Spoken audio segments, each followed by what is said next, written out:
नमस्कार साथियों, बिहार शिक्षक भर्ती बीपीएससी टीआरई 4.0 के लिए 3000 पीआईक्यूज़ की श्रृंखला में आप सभी का स्वागत है।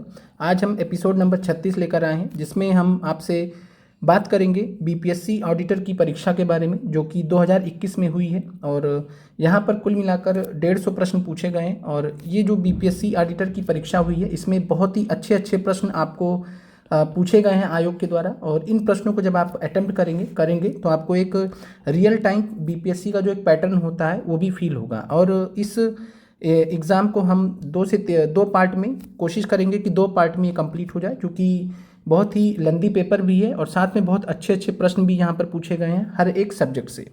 चलिए स्टार्ट करते हैं। पहला सवाल आप सभी के सामने है। पहला सवाल है, 1857 के विद्रोह के समय दिल्ली का प्रभारी अंग्रेज अधिकारी कौन था? थोड़ा सा आपको देखने में दिक्कत हो सकता है, लेकिन थोड़ा सा मैनेज कीजिएगा, क्योंकि इसका जो पीडीएफ है कुछ इसी प्रकार से अवेलेबल रहा।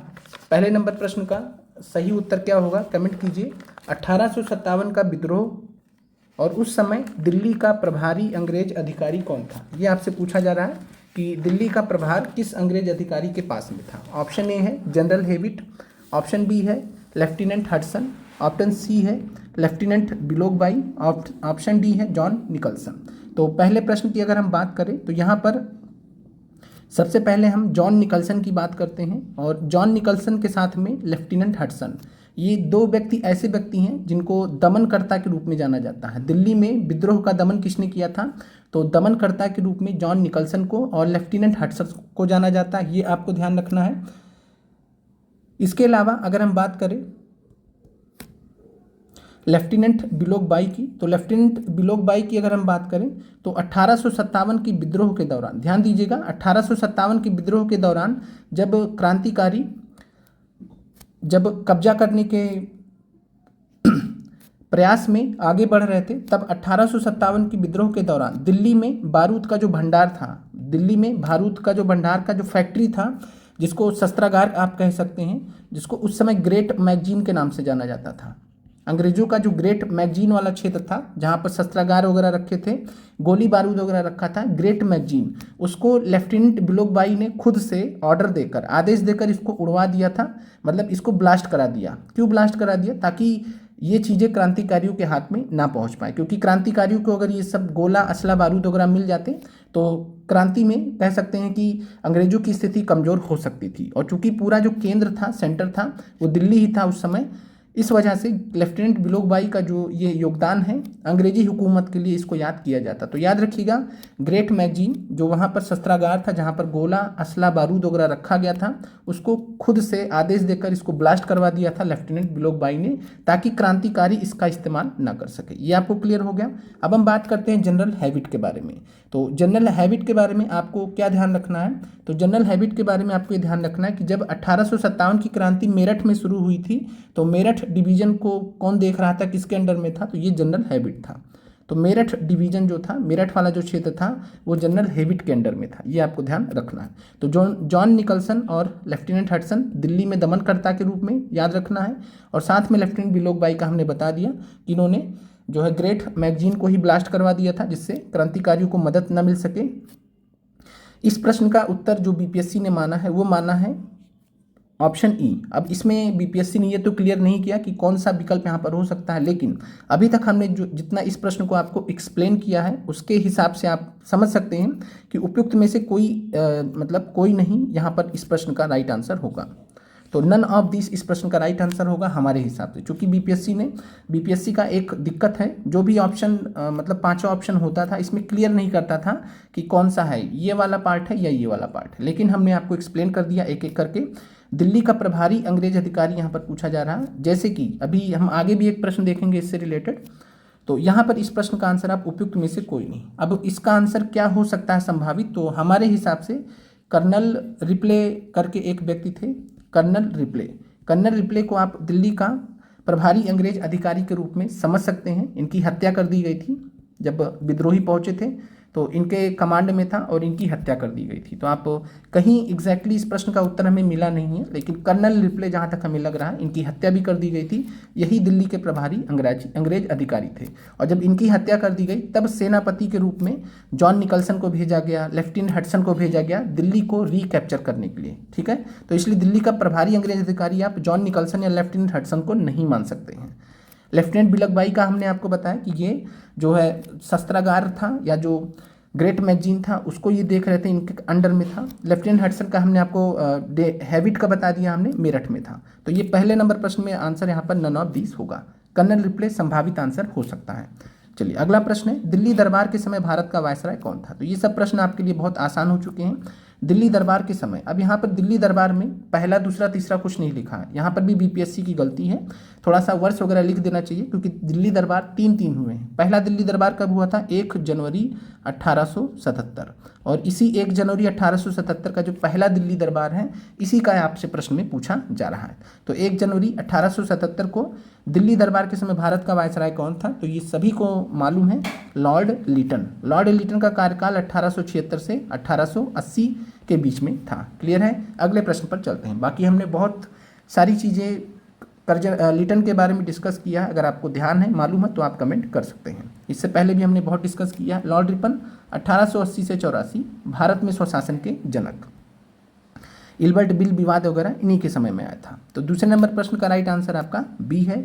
अगला प्रश्न है, किस अधिनियम के द्वारा अंग्रेजों ने घोषणा की कि भारत में अधिकारियों की नियुक्ति में राष्ट्रीयता और रंग के आधार पर कोई भेदभाव नहीं किया जाएगा? ध्यान से देखिएगा इस प्रश्न को। प्रश्न है, कौन सा अधिनियम था जिसमें अंग्रेजों ने घोषणा की कि भारत में अधिकारियों की नियुक्ति में राष्ट्रीयता और रंग के आधार पर भेदभाव नहीं होगा? तो तीसरे नंबर प्रश्न की अगर हम बात करें तो 1833 का जो चार्टर अधिनियम था, जो कि जो है लॉर्ड विलियम बेंटिक के द्वारा पास किया गया था। इस 1833 का जो चार्टर अधिनियम था लॉर्ड विलियम बेंटिक के समय में पास किया गया था। इसमें ये चीज़ का प्रावधान किया गया था, लेकिन इसको जो है इम्प्लीमेंट लागू नहीं होने दिया गया था, लागू नहीं होने दिया गया था। उस समय पर विरोध कर दिया गया था। तो भारत में अधिकारियों की नियुक्ति में राष्ट्रीयता और रंग के आधार पर कोई भेदभाव नहीं होगा, वो 1833 का चार्टर अधिनियम सबसे पहले दिया था। बाकी 1853 का जो चार्टर अधिनियम है इसमें खुली प्रतिस्पर्धा के लिए जो है सभी को, मतलब भारतीयों को मौका देने की बात यहाँ पर की गई। तो खुली प्रतिस्पर्धा, ओपन कंपटीशन भारतीयों के लिए भी खोल दिया गया। और इसी अधिनियम के बाद आगे चलकर आपको मालूम है कि 1863 में सत्येंद्र नाथ टैगोर जो है प्रथम सिविल सर्वेंट होते हैं। तो इस प्रश्न का तीसरे नंबर प्रश्न का राइट आंसर आपका बी है। अगले प्रश्न पर चलते हैं। अगला प्रश्न है, इनमें से किसने द हिंदू एसोसिएशन की स्थापना की? ध्यान से देखिएगा, द हिंदू एसोसिएशन। ये प्रश्न आपके लिए नया हो सकता है, जैसा कि हमने बताया बहुत तगड़े तगड़े प्रश्न आपसे पूछे गए हैं। द हिंदू एसोसिएशन की स्थापना किसने की है? एनी बेसेंट ने, एमजी रनाडे ने, डी.के. कर्वे ने, आर.जी. भंडारकर ने। तो द हिंदू एसोसिएशन की स्थापना करने वाली जो थी वो थी श्रीमती एनी बेसेंट। याद रखिएगा, आपके लिए नया हो सकता है। तो श्रीमती एनी बेसेंट ने 1904 में मद्रास में द हिंदू एसोसिएशन की स्थापना की थी। और इसके अलावा आप इनको जानते हैं, 1898 में एनी बेसेंट ने क्या किया था? तो 1898 में जो है सेंट्रल हिंदू कॉलेज की स्थापना की थी। सेंट्रल हिंदू कॉलेज जो आगे चलकर 1916 में बनारस हिंदू यूनिवर्सिटी बना। बनारस हिंदू यूनिवर्सिटी बनता है 1916 में।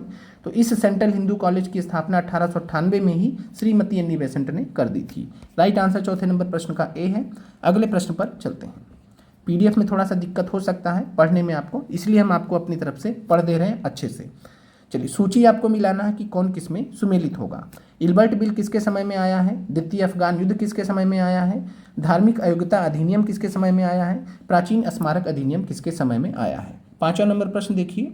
तो अगर हम बात करें इल्बर्ट बिल का, तो आपको रटा हुआ इल्बर्ट बिल किसके समय में आया है? लॉर्ड रिपन के समय में 1883 में आया था इल्बर्ट बिल। द्वितीय अफगान युद्ध की अगर हम बात करें तो द्वितीय अफगान युद्ध जो है ये हुआ था 1878 से 80 के बीच में। 1878 से 80 के बीच में द्वितीय अफगान युद्ध। और इस समय कौन था? तो आपको मालूम है, लॉर्ड लिटन। धार्मिक अयोग्यता अधिनियम की अगर हम बात करें तो धार्मिक अयोग्यता अधिनियम आया था 1850 में। आपको मालूम है 1850 में कौन था? लॉर्ड डलहौजी। प्राचीन स्मारक अधिनियम की अगर हम बात करें तो ये आया था 1904 में। एंशिएंट मोनूमेंट्स एक्ट 1904 में कौन थे? Lord Curzon. तो इल्बर्ट बिल, लॉर्ड रिपन, द्वितीय विश्व युद्ध, लॉर्ड लिटन, धार्मिक अयोग्यता अधिनियम लॉर्ड डलहौजी, प्राचीन स्मारक अधिनियम लॉर्ड कर्जन। ये आपको ध्यान रखना है और ये सभी बहुत अच्छे प्रश्न आपके यहाँ पर पूछे गए हैं। तो पांचवें में राइट आंसर आपका डी हो जाएगा। अगले प्रश्न पर चलते हैं। अगला प्रश्न है 6, निम्नलिखित में से कौन अहरार आंदोलन से संबंधित नहीं थे। बहुत ही अच्छा प्रश्न आपके सामने है। सेम मिलता जुलता प्रश्न आपसे टीआरई में भी पूछा गया है। अगर आपने प्रीवियस ईयर क्वेश्चन कर रखे हैं अच्छे से या हमसे पढ़ रखा है तो आपने किया होगा। अहरार आंदोलन से कौन संबंधित नहीं है, तो अहरार आंदोलन के बारे में आप जानिए। अहरार आंदोलन था क्या, तो अहरार आंदोलन 1910 में एक आंदोलन शुरू किया गया था और यह आंदोलन अगर हम बात करें तो सैयद अहमद खान, सर सैयद अहमद खान का जो अलीगढ़ आंदोलन हुआ था, सर सैयद अहमद खान का जो अलीगढ़ आंदोलन हुआ, और सर सैयद अहमद खान को जो है ब्रिटिश सरकार से, ब्रिटिश हुकूमत से बहुत करीबी माना जाता था और ये माना जाता था कि बहुत लॉयल हैं और इनकी जो भी लॉयलिस्ट पॉलिसीज़ रही हैं सर सैयद अहमद खान की, इसका ये विरोध करते थे, यानी ये अंग्रेजी सरकार से दूरी बनाने की बात करते थे। और अहरार आंदोलन के प्रवर्तक कौन थे, संस्थापक कौन थे, तो अहरार आंदोलन के संस्थापक याद रखिएगा मौलाना मोहम्मद अली, मौलाना मोहम्मद अली, और एक व्यक्ति और हैं हकीम अजमल खान। इसके अलावा कुछ सदस्य भी हैं, हकीम अजमल खान। तो मौलाना मोहम्मद अली और हकीम अजमल खान अहरार आंदोलन को शुरू करने वाले लोग थे। इसके अलावा अगर हम बात करें हसन इमाम की, इसके अलावा बात करें मौलाना जफ़र अली खान की, मजहरुल हक की, हकीम अजमल खान की, तो ये वो लोग व्यक्ति हैं जो अहरार आंदोलन से संबंधित थे। सभी के सभी इसमें संबंधित हैं। ठीक है, तो इस प्रश्न का जो राइट आंसर हो जाएगा उपयुक्त में से कोई नहीं। छठे नंबर प्रश्न का right answer none of these हो जाएगा। अब हम आपको याद दिलाते हैं कि कौन सा प्रश्न टीआरई में पूछा गया था। सेम प्रश्न था, अहरार आंदोलन से कौन संबंधित नहीं थे, वहां पर आंसर था कौन नहीं संबंधित थे, तो मौलाना अल्ताफ हुसैन हाली, मौलाना अल्ताफ हुसैन हाली ये संबंधित नहीं थे। और ये हमने शायद शॉर्ट्स में भी आपको ये प्रश्न कराया हुआ है, आप जाके शॉर्ट्स में एक बार चेक कर लीजिएगा।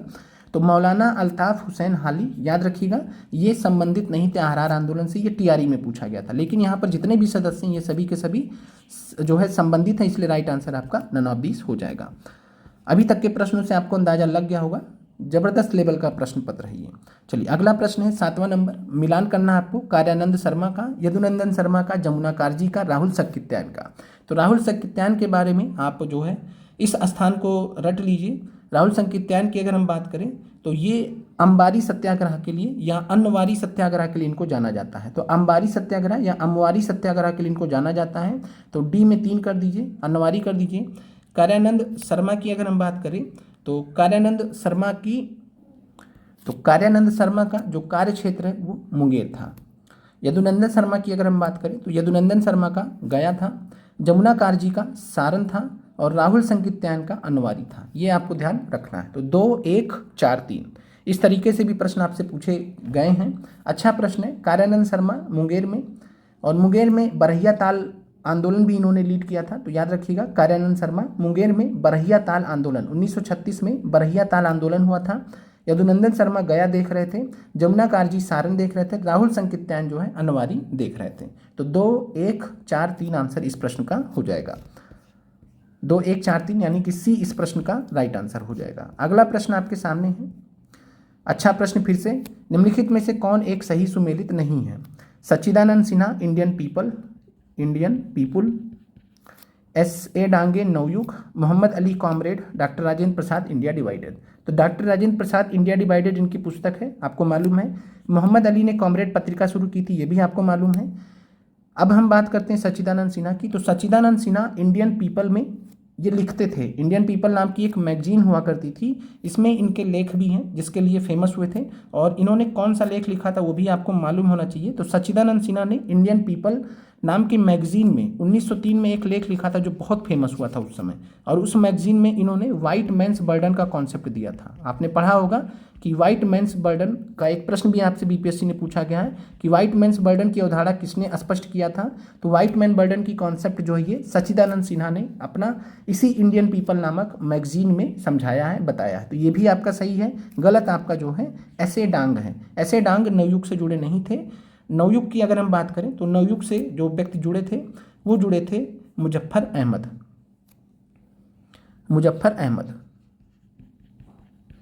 मुजफ्फर अहमद ये जुड़े थे नवयुग से, ऐसे डांगे इससे जुड़े नहीं थे। राइट आंसर आपका बी है।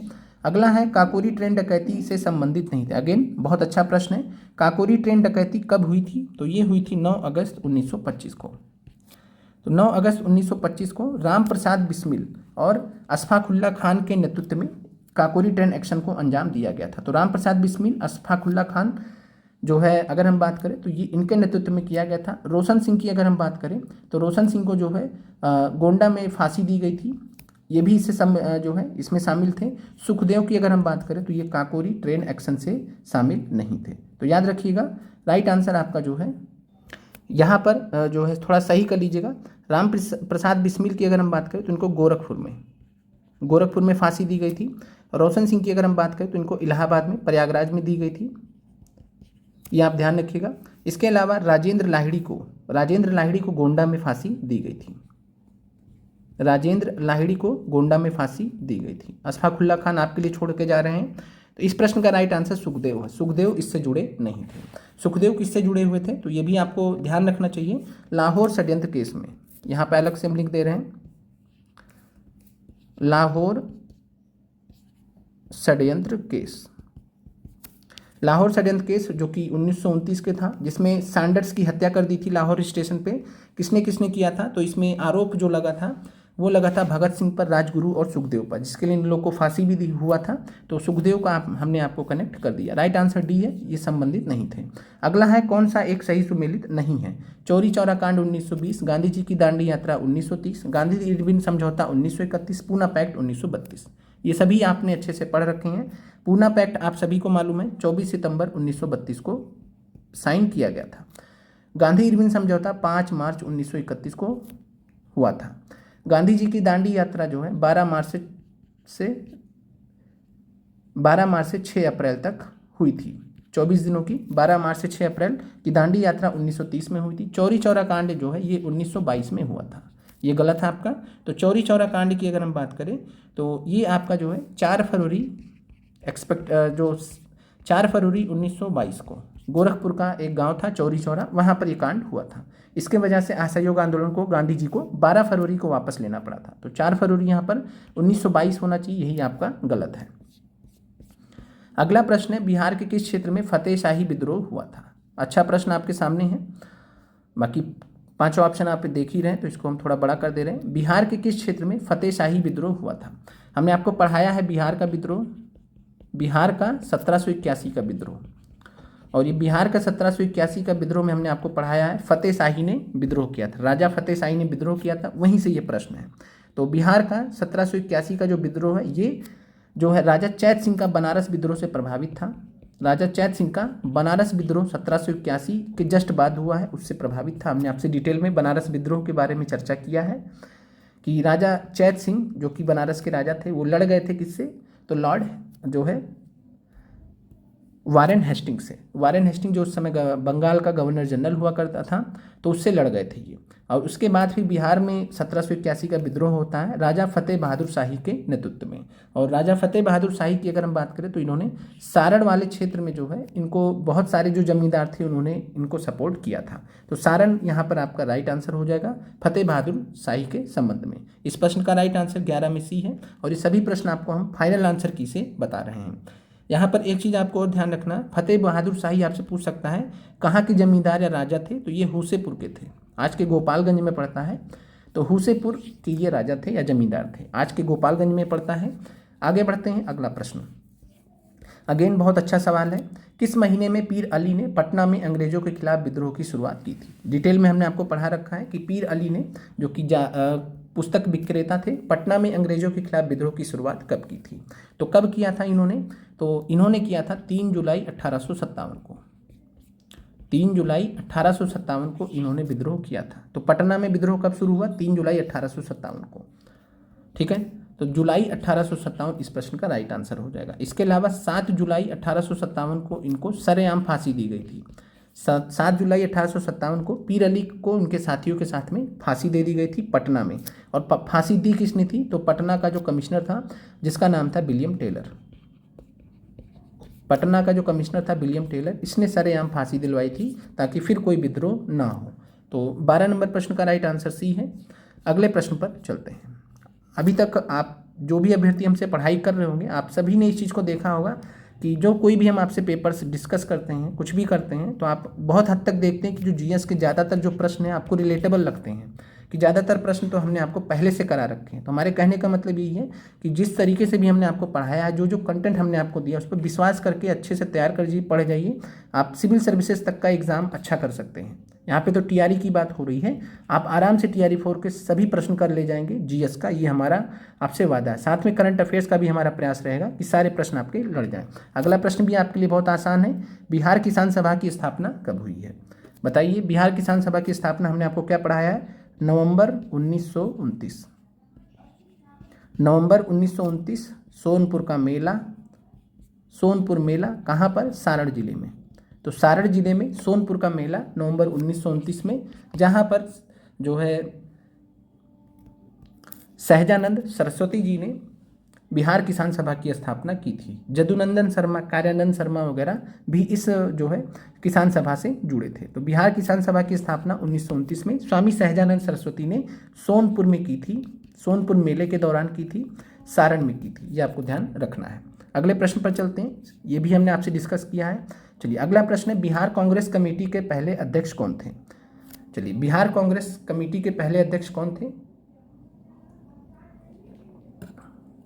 ऑप्शन ए है हसन इमाम, ऑप्शन बी है मजरुल हक, ऑप्शन सी है अब्दुल बारी, ऑप्शन डी है सरफराज हुसैन खान।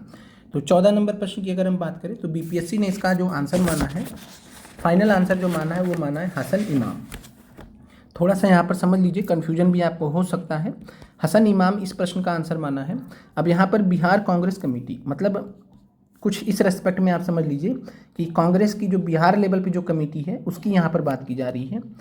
और जब आपसे बिहार कांग्रेस कमेटी के पहले अध्यक्ष पूछे, हसन इमाम आपको विकल्प में दिए हो तो आपको हसन इमाम मानना है।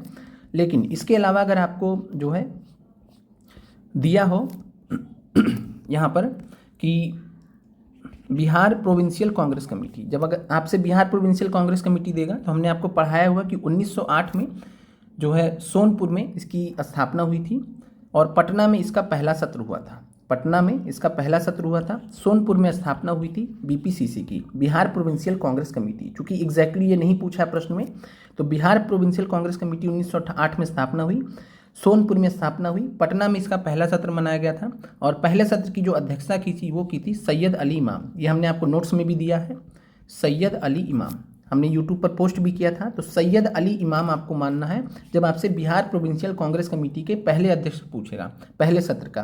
तो पहले सत्र की अध्यक्षता की थी सैयद अली इमाम ने पटना में, सोनपुर में इसकी स्थापना हुई, पटना में इसका पहला सत्र हुआ। दूसरा सत्र कब हुआ था बीपीसीसी का, ये भी आप ध्यान रखिए। तो बीपीसीसी का जो दूसरा सत्र वो भागलपुर में 1909 में हुआ, ये अलग चलता है। तो भागलपुर 1909 में सच्चिदानंद सिन्हा इसके अध्यक्ष थे। अब यहाँ पर अगर हम बात करें इस प्रश्न का, तो बिहार कांग्रेस कमेटी के पहले अध्यक्ष हसन इमाम का जो है हमने थोड़ा सर्च किया तो वहाँ पर 1909 में पटना में ही 1909 में हसन इमाम मिला है। तो हसन इमाम जो है ये सैयद अली इमाम के भाई थे। तो हसन इमाम इस प्रश्न के लिए हसन इमाम आंसर मानिएगा। अगर आपसे बिहार प्रोविंशियल कांग्रेस कमेटी पूछेगा तब वहाँ पर आप सैयद अली इमाम मानिएगा। आगे बढ़ते हैं। अगला प्रश्न है, बिहार के किस नगर में 1922 का भारतीय राष्ट्रीय कांग्रेस का वार्षिक अधिवेशन हुआ था? तो ये सबसे आसान प्रश्न आपको, अब आपसे जो है ये सब कभी प्रश्न गलत नहीं होने चाहिए। गया है, चित्तरंजन दास, देशबंधु चित्तरंजन दास ने इसकी अध्यक्षता की थी। डिटेल में हमने ऑलरेडी चर्चा किया है। तो सीआर दास इसके अध्यक्ष थे गया अधिवेशन के। और ये कांग्रेस बिहार में होने वाला दूसरा अधिवेशन था। पहला कब हुआ था? 1912 बांकीपुर, आर एन मुधोलकर इसके अध्यक्ष थे। आगे बढ़ते हैं। चलिए 16 से लेकर 25 तक प्रश्न आपका मैथ रीजनिंग का है, देख लीजिएगा। चलिए अगला है, हीरे की चमक का कारण क्या है? तो आप बताइए, हीरे की चमक का कारण क्या है? आकार है, कटाई है, परावर्तन है या पूर्ण आंतरिक परावर्तन है? तो टोटल इंटरनल रिफ्लेक्शन, पूर्ण आंतरिक परावर्तन हीरे की चमक का कारण होता है। आसान प्रश्न है। अगला प्रश्न है, एक लड़का एक दर्पण के सामने 30 सेंटीमीटर की दूरी पर खड़ा होता है, वह अपना सीधा प्रतिबिंब देखता है जिसकी ऊंचाई उसके वास्तविक ऊंचाई का 1/5 है। इसका मतलब है कि अगर उसकी ऊंचाई 5 फीट है तो जो है वहाँ पर वो कितना फीट उसको दिख रहा है, एक ही फीट में वो दिख रहा है, अपने आप को वो एक ही फीट में देख रहा है। अगर वो 5 फीट का लड़का है तो अपने आप को एक ही फीट में देख रहा है, 1/5 मतलब 1 फीट में देख रहा है। अब वो कौन सा दर्पण प्रयोग कर रहा है जिसमें ऐसा दिख रहा है? तो हमने आपको बहुत अच्छे से पढ़ाया है कि 2 प्रकार के, जैसे कॉनकेव मिरर होता है, कॉन्वेक्स मिरर होता है। कॉन्वेक्स मिरर हमने आपको पढ़ाया है उत्तल दर्पण, कॉनकेव मिरर हमने आपको पढ़ाया है अवतल दर्पण। कॉनकेव मिरर में हमने आपको क्या बताया था, जब छोटी चीज़ को बड़ा देखना होता है, जब छोटे चीज़ को बड़ा देखना होता है तब कॉनकेव मिरर का, अवतल दर्पण का प्रयोग करते हैं। जैसे कि दांत में कुछ प्रॉब्लम है तो डेंटिस्ट क्या प्रयोग करेगा, कॉनकेव मिरर, ठीक है। उत्तल दर्पण के बारे में हमने क्या बताया था, जब आपको बड़े चीज़ को, बड़े हैं जैसे आप ही ये 5 फीट के मान लीजिए अपने आपको 1 फीट में देखना है, तब आप क्या करेंगे, बड़े को जब छोटे में देखना तब आप उत्तल दर्पण प्रयोग करेंगे। आसान प्रश्न अब ये भी है, थोड़ा सा दिमाग लगाने की आवश्यकता थी। 27 में भी है। कभी आप आगरा जाइएगा तो आपको वहाँ पर पूरा एक बिल्डिंग जो है एक उत्तल दर्पण में आपको देखने को मिल जाएगा। राइट आंसर 27 में बी है। कोहरे को हम नहीं देख सकते, फॉग को हम नहीं देख सकते हैं क्योंकि, कमेंट कीजिए 28 में क्या राइट आंसर होगा। कोहरा प्रकाश को अवशोषित करता है, कोहरे का अपवर्तनांक अनंत होता है, कोहरे की बूंदों पर प्रकाश का पूर्ण परावर्तन हो जाता है, कोहरे की बूंदों द्वारा प्रकाश प्रकीर्णित हो जाता है। तो कोहरे में हम क्यों नहीं देख पाते हैं, तो इस प्रश्न का जो राइट आंसर वो है कोहरे की बूंदों द्वारा प्रकाश प्रकीर्णित हो जाता है, इस वजह से हम कोहरे में देख नहीं पाते हैं। राइट आंसर आपका डी है। अगले प्रश्न पर चलते हैं। प्रीवियस ईयर में भी हमने इससे प्रश्न डिस्कस किए हैं। 29 नंबर देखते हैं। सप्लाई लाइन में शक्ति को उच्च वोल्टता पर स्थानांतरित किया जाता है। अधिक शक्ति के स्थानांतरण हेतु, शक्ति क्षय को कम करने हेतु, अधिक धारा प्रवाह हेतु, शक्ति क्षय को न्यूनतम करने हेतु। तो 29 नंबर में बताइए क्या आंसर होगा। तो सप्लाई लाइन में शक्ति को हम या पावर को उच्च वोल्ट पर स्थानांतरित क्यों किया जाता है, ताकि शक्ति क्षय जो है, पावर लॉस वो कम हो, मिनिमम हो, सबसे कम हो। राइट आंसर आपका 29 में भी डी है। अगले प्रश्न पर चलते हैं। अगला प्रश्न है 30। एक फ्यूज तार की धारा क्षमता, करंट कैपेसिटी जो है किस पर निर्भर नहीं करती है। तो एक फ्यूज तार है, उसकी धारा क्षमता किस पर निर्भर नहीं करेगी, तार की लंबाई पर, तार की परिधि पर, तार के पदार्थ पर, इसमें प्रवाहित धारा पर। 30 में बताइए क्या आंसर होगा। तो एक फ्यूज तार की अगर हम बात करें तो फ्यूज तार की जो धारा होती है, धारा क्षमता वो तार की लंबाई पर निर्भर नहीं करती है। आप चाहे 2 मीटर का ले लीजिए, चाहे मतलब लेंथ में कितना भी बड़ा ले लीजिए, तार की लंबाई पर ये डिपेंड नहीं करता है। ये तार की परिधि पर डिपेंड करता है, तार का पदार्थ कैसा है उस पर डिपेंड करता है, प्रवाहित धारा जो होगी उस पर भी डिपेंड करेगा, ठीक है, लेकिन ये तार की लंबाई पर डिपेंड नहीं करेगा। 30 में राइट आंसर आपका ए है। अगले प्रश्न पर चलते हैं। अगला प्रश्न है, तापमान बढ़ने पर धातु की वैद्युत चालकता घटती है क्योंकि। आपने देखा है कि जो धातु की वैद्युत चालकता होती है वो तापमान बढ़ने पर घटती है, ऐसा क्यों होता है।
तो यहाँ पर फोटॉन को देखकर ये क्लियर कर लीजिए। प्रकाश ऊर्जा का एक कांटा, एक क्वांटा ऑफ, कांटा को क्वांटा लिखा है वही हम चेक कर रहे थे, एक quanta of light energy, packets of light energy भी ऑप्शन में दिया जा सकता है। तो एक क्वांटा ऑफ लाइट एनर्जी होता है फोटॉन।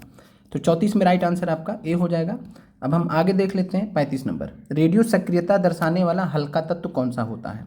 अगर आपने जो हाइड्रोजन के आइसोटोप के बारे में पढ़ा है, उनके विशेषताओं को जानते हैं, तो आप इस प्रश्न को आराम से कर ले जाएंगे। चलिए देखिए ऑप्शन है रेडियो सक्रियता दर्शाने वाला हल्का तत्व कौन सा है?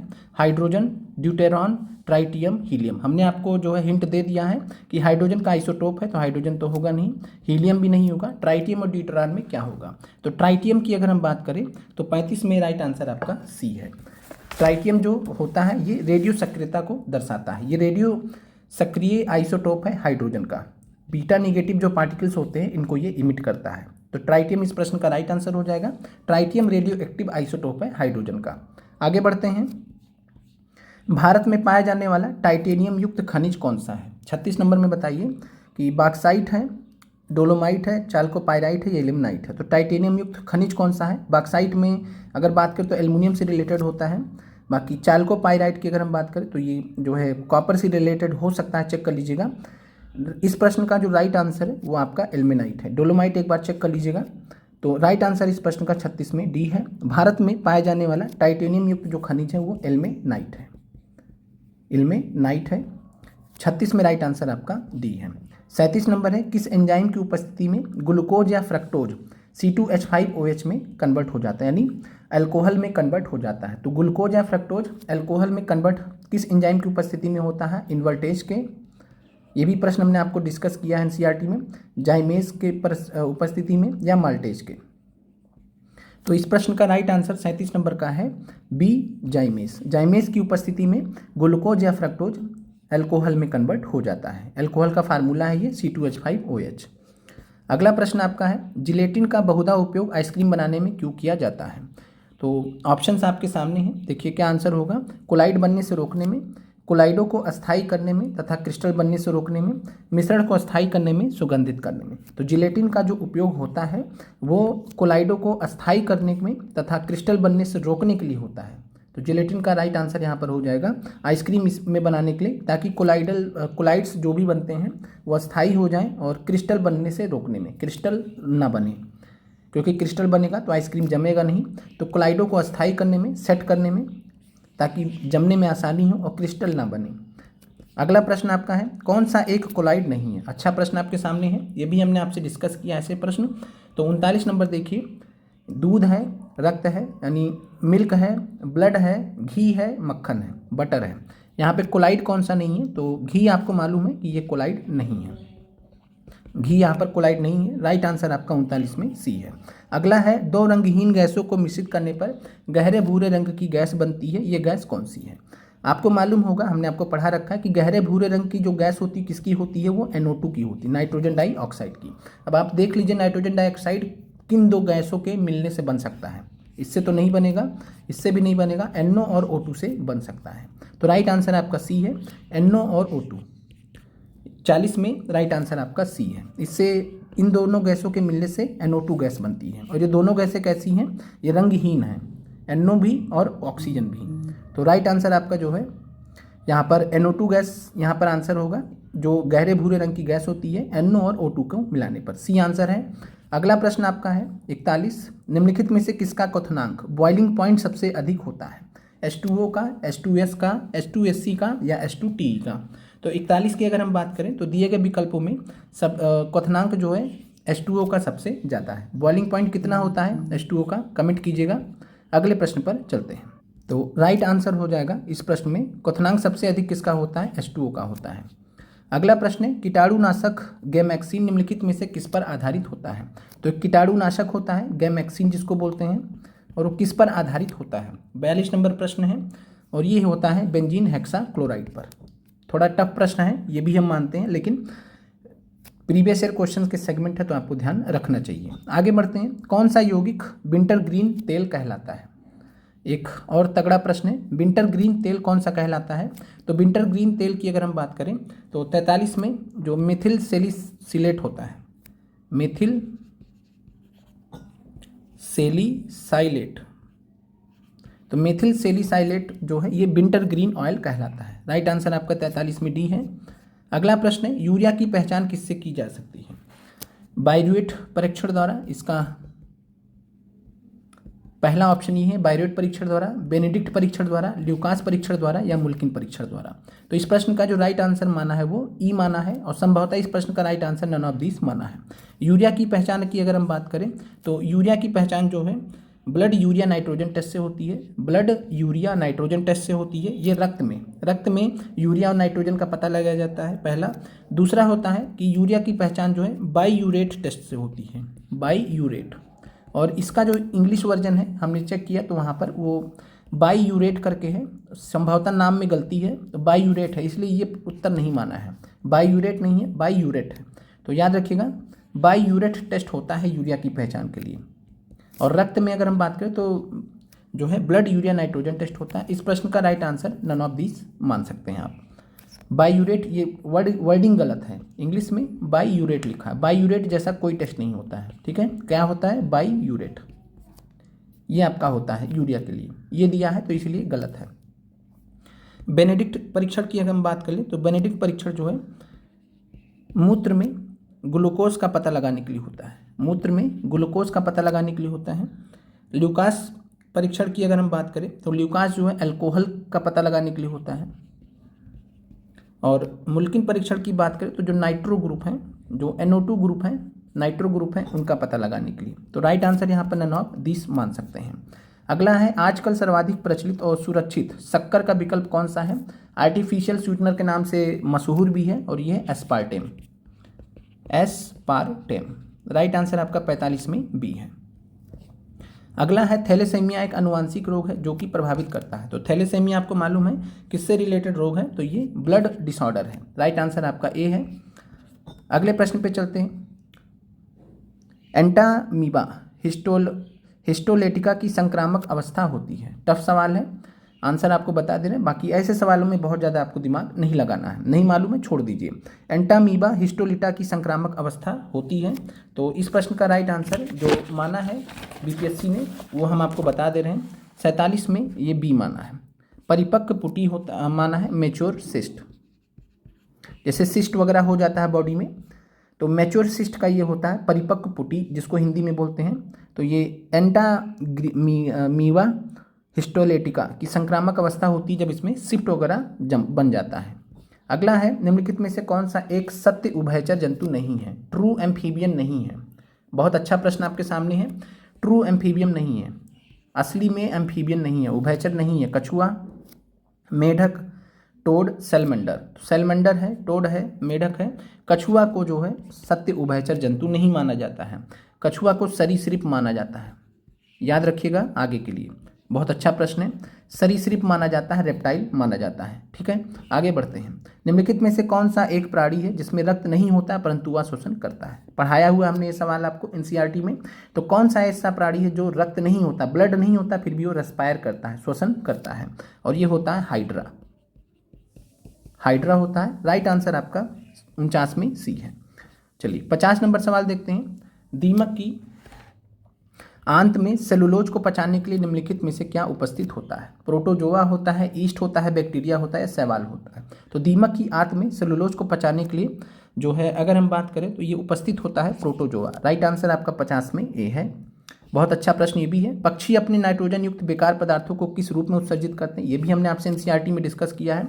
तो पक्षी अपने नाइट्रोजन युक्त पदार्थों को जो करते हैं, ये करते हैं यूरिक अम्ल के फॉर्म में, ठीक है। अमोनिया में कौन करता है? तो अमोनिया के लिए मछली को याद रखिए, फिश को याद रखिए। यूरिया कौन करता है? तो हम लोग, मानव जो है यूरिया के रूप में पदार्थों को उत्सर्जित करते हैं, वेस्ट पदार्थ को, नाइट्रोजन युक्त वेस्ट पदार्थ को। अमोनिया फिश हो जाएगा, अमोनिया के रूप में फिश करते हैं, और यूरिक अम्ल के रूप में जो है पक्षी करते हैं। 51 में डी है आपका। चलिए अगला प्रश्न है, नारियल के फलों का जो फैलाव होता है, तो नारियल के फलों का जो फैलाव होता है किसके द्वारा होता है? थोड़ा सा जो है टफ सवाल ये भी है। 52 नंबर प्रश्न की अगर हम बात करें तो ये मेसोकार्प के कारण ऐसा होता है। कुछ प्रश्न ऐसे हैं जिसका मतलब कह सकते हैं कि एक्सप्लेनेशन हमसे भी देना पॉसिबल नहीं है, चूँकि थोड़ा ऊपर लेवल के सवाल हैं। तो नारियल के फलों का जो फैलाव होता है मेसोकार्प के द्वारा होता है। अगला सवाल है आपका 53 नंबर, द्विबीजपत्री पौधों के तने में संवहनी बंडल सामान्यतः किस रूप में होते हैं? तो यहाँ पर पूछा है कि nature of vascular bundle in dicot stem is कैसा होता है? तो इस प्रश्न का भी राइट आंसर आपका है समपार्श्विक, सी है। इंग्लिश में इसका जो टर्मिनोलॉजी दिया है वो दिया है कोलेटरल। ये भी टफ सवाल है। अगले सवाल पर चलते हैं। क्लोरोसिस उत्पन्न होता है जब पौधों को उगाया जाता है। एक अच्छा सवाल है आपके सामने। क्लोरोसिस कब होता है? जब पौधों को उगाया जाता है अंधेरे में, छाया में, प्रकाश में या लौ रहित माध्यम में।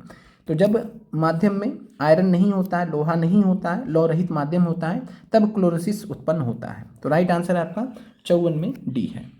चलिए अगला सवाल है, निम्नलिखित में से कौन सा अनुवांशिकी अभियांत्रिकी से संबंधित है? जेनेटिक इंजीनियरिंग से कौन सा संबंधित है? प्लास्टिड है, प्लास्मिड है, हेटरेसिस है, परिवर्तन है।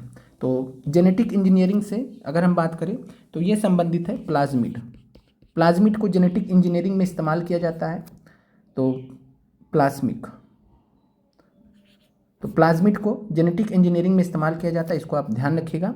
आज के प्रश्न हम यहीं पर रोक रहे हैं क्योंकि बाहर आवाज़ की भी बहुत दिक्कत है। जैसा कि हमने आपको बताया, इस समय गणेश पूजा का समय चल रहा है, लगातार 4 से 5 दिन थोड़ा दिक्कत होगी। वीडियो को रिकॉर्ड करने में थोड़ा दिक्कत भी होता है, कभी भी गाना वगैरह बजना चालू हो जाता है, तो इस चीज़ को लेकर बाकी आज का वीडियो हम यहीं पर रोक रहे हैं। कोशिश करेंगे अगले वाले में 150 तक के प्रश्नों को हम इंक्लूड कर देंगे। आप लोग का देखने के लिए बहुत बहुत धन्यवाद। कमेंट कीजिएगा प्रश्न आज के आपको कैसे लगे। थोड़ा टफ लेवल के भी रहे होंगे साइंस वाले स्पेशली। राइट आंसर आपका 55 में बी है। मिलेंगे आपसे अगले प्रश्नों के बारे में भी। आप लोग का देखने के लिए धन्यवाद।